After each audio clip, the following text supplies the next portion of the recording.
ಒಳ್ಳೆ ಬಟ್ಟೆ ಹಾಕಬೇಕು ಮಗಳು ಅಂತ ಅಮ್ಮ ಖುಷಿ ಪಡ್ತಾಳೆ. ಆದ್ರೆ ಎಷ್ಟೋ ಜನ ತಾಯಂದಿರು ಎಲ್ಲೆಲ್ಲೋ ದುಡಿತಾರೆ. ನಾವಿವತ್ತು ಹೋಟೆಲಿಗೆ ಹೋದ್ರೂ ಕೂಡ ಎಲ್ಲೋ ತಟ್ಟೆ ತೆಗಿತಾಳಲ್ಲ, ತಟ್ಟೆ ತೆಗೆದು ತೊಳೆದಿಟ್ಟು ಬರ್ತಾಳಲ್ಲ, ಅಂಥವರಿಗೆ ನಾವು ದುಡ್ಡು ಕೊಟ್ಟು ಬಂದಿರ್ತೇವೆ. ಯಾಕೆ ಗೊತ್ತಾ? ನಮ್ಮ ದೊಡ್ಡಸ್ತಿಕೆಗಲ್ಲ ಅದು. ಆ ತಾಯಿ ಆ ಹೋಟ್ಲಲ್ಲಿ ಬಂದು ಕೆಲಸ ಮಾಡ್ತಾ ಸಾವಿರಾರು ಜನ ತಿಂದು ಹೋದ ತಟ್ಟೆ ತೊಳಿತಾಳಲ್ಲ, ಯಾಕೆ ಗೊತ್ತಾ? ಅವಳಿಗೋಸ್ಕರ ಅಲ್ಲ, ಮನೆಯಲ್ಲಿ ಮಕ್ಕಳು ಕಾಯ್ತಾರೆ ಅನ್ನೋ ಕಾರಣಕ್ಕೆ, ಜೀವನಕ್ಕೊಂದು ದಾರಿ ಬೇಕು ಅನ್ನೋ ಕಾರಣಕ್ಕೆ. ತನಗಿಲ್ದಿದ್ರೇನು ತನ್ನ ಹರದ ಬಟ್ಟೆಯನ್ನು ಮುಚ್ಚಿಕೊಂಡು ತನ್ನ ಮಗಳಿಗೆ ಒಳ್ಳೆ ಬಟ್ಟೆ ಕೊಡಬೇಕು ಅಂತ ವರ್ಷಕ್ಕೆ 1 ಗ್ರಾಮ್ 2 ಗ್ರಾಮ್ ಚಿನ್ನ ತೆಗೆದೋಡರಿದ್ದಾರೆ. ಯಾಕೆ? ನನ್ನ ಮಗಳಿಗೆ ವರ್ಷ 18-20 ಆಗುವಾಗ ಮದ್ವೆಗೊಂದೇನಾದರೂ ಆದೀತಲ್ಲ ಅಂತ.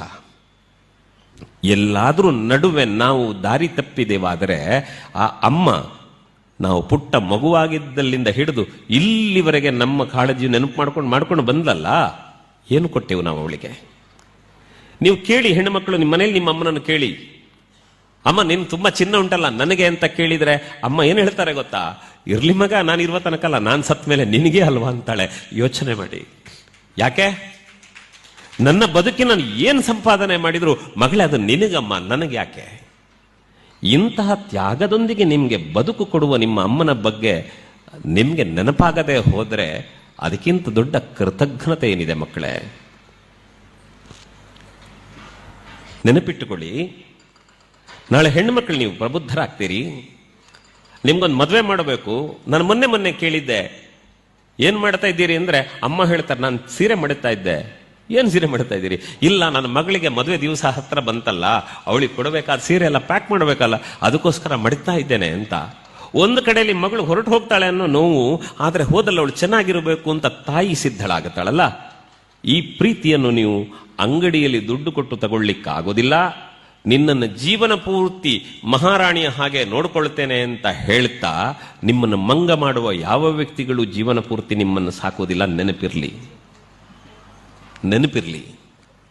ಹಾಗಾಗಿ ಅಮ್ಮನ ತ್ಯಾಗದ ಬಗೆಗೆ ನಿಮಗೆ ಯಾವತ್ತೂ ವಿಸ್ಮೃತಿ ಬರಬಾರದು.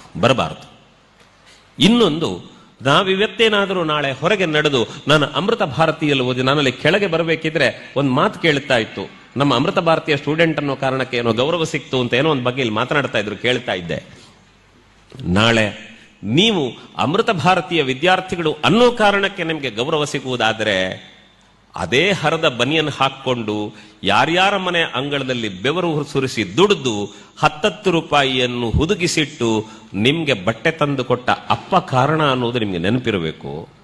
ಯಾರ್ಯಾರ ಮನೆಯಲ್ಲಿ ಬಟ್ಟೆ ತೊಳೆದು ಯಾರ್ಯಾರ ಮನೆಯ ಪಾತ್ರೆ ತಿಕ್ಕಿ ಅಲ್ಲೆಲ್ಲೋ ಸಿಕ್ಕಿದ್ದನ್ನು ಜೋಡಿಸಿಟ್ಟು ನನ್ನ ಮಗಳಿಗಿರ್ಲಿ ಅಂತ ತನಗೆ ಇಲ್ಲದೆ ಇದ್ರು ತನ್ನ ಮಗಳಿಗೆ ತೊಡಿಸಿ ಸಂಭ್ರಮಿಸುವ ತಾಯಿ ಇದ್ದಾಳಲ್ಲ, ಅವಳು ಕಾರಣ ಅನ್ನೋದು ನಮ್ಗೆ ನೆನಪಿರಬೇಕು. ಮತ್ತೆ ಜೀವನದಲ್ಲಿ ಯಾವತ್ತೂ ಕೂಡ ನೀವು ಬೆಳೆದು ನಿಂತಾಗ, ಈ ಕಡೆ ಗಂಡು ಮಕ್ಕಳು ಅನೇಕರಿದ್ದೀರಿ, ನೆನಪಿಟ್ಟುಕೊಳ್ಳಿ ಹುಡುಗರೆ, ಯಾವತ್ತೂ ಕೂಡ ನಮ್ಮಪ್ಪ ನನಗೇನು ಮಾಡಿಟ್ಟಿದ್ದಾನೆ ಅಂತ ಯಾವ ಕಾಲಕ್ಕೂ ಕೇಳಬೇಡಿ.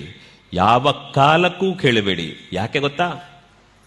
ಒಂದು ವೇಳೆ ನಾವು ಸಣ್ಣ ಮಕ್ಕಳಾಗಿದ್ದಾಗ ಏಕಾಏಕಿ ರಾತ್ರಿ ಸಿಕ್ಕಾಬಟ್ಟೆ ಅಳತೆ ಹುಷಾರಿಲ್ಲ ಅಂತ ಅಳ್ತಾ ಇರಬೇಕಿದ್ರೆ ಈ ದರಿದ್ರ ಯಾಕಾದ್ರೂ ಹುಟ್ಟು ಬಿಡುತ್ತೋ ಅಂತ ನಮ್ಮ ಅಮ್ಮ ನಮ್ಮನ್ನು ಕೊಲ್ತಿದ್ರೆ, ಇಲ್ಲ ಅಮ್ಮ ಎಲ್ಲೋ ಸಂದರ್ಭದಲ್ಲಿ ಹೊರಟಿರ್ತಾಳೆ, ಅವಳ ಮೈ ಮೇಲೆ ಮಲಮೂತ್ರ ವಿಸರ್ಜನೆ ಮಾಡಿ ಬಿಟ್ರೆ ಇದೆಲ್ಲೋ ಹಾಳು ಮಾಡಿಬಿಡುತ್ತೋ ಅನ್ನೋ ಕಾರಣಕ್ಕೆ ನಮ್ಮ ಅಪ್ಪ ಕೊಲ್ತಿದ್ರೆ ಇವತ್ತು ನಾವಿರ್ತಿರ್ಲಿಲ್ಲ. ನಮಗೆ ಬದುಕು ಕೊಟ್ಟದು ಅಪ್ಪ ಅಮ್ಮ ಅಂತ ನೆನಪು ಮಾಡಿಕೊಳ್ಳಿ. ಬದುಕು ಕೊಟ್ಟವರು ಅಪ್ಪ ಅಮ್ಮ ಅನ್ನೋದು ನೆನಪಿರ್ಲಿ. ಹಾಗಾಗಿ ನಮ್ಮನ್ನು ಉಳಿಸಿದ್ದಾರೆ, ನಮ್ಮ ಕೈಕಾಲು ಸರಿ ಇದೆ, ನಮ್ಮ ಕಣ್ಣು ಸರಿ ಇದೆ, ಬುದ್ಧಿ ಸರಿ ಇದೆ ಅಂದ ಮೇಲೆ ಇನ್ನು ನಮ್ಗೆ ಅಪ್ಪ ಅಮ್ಮ ಏನು ಕೊಟ್ಟಿದ್ದಾರೆ ಅಂತ ಕೇಳಬೇಡಿ. ಅಪ್ಪ ಅಮ್ಮನಿಗೆ ನಾನು ಏನು ಕೊಡಬೇಕಾದೀತು ಅನ್ನೋದನ್ನು ಯೋಚನೆ ಮಾಡಿಕೊಂಡು ಆ ದಾರಿಗೆ ಹೋಗಿ, ಅದು ನಿಜವಾದ ಬದುಕು.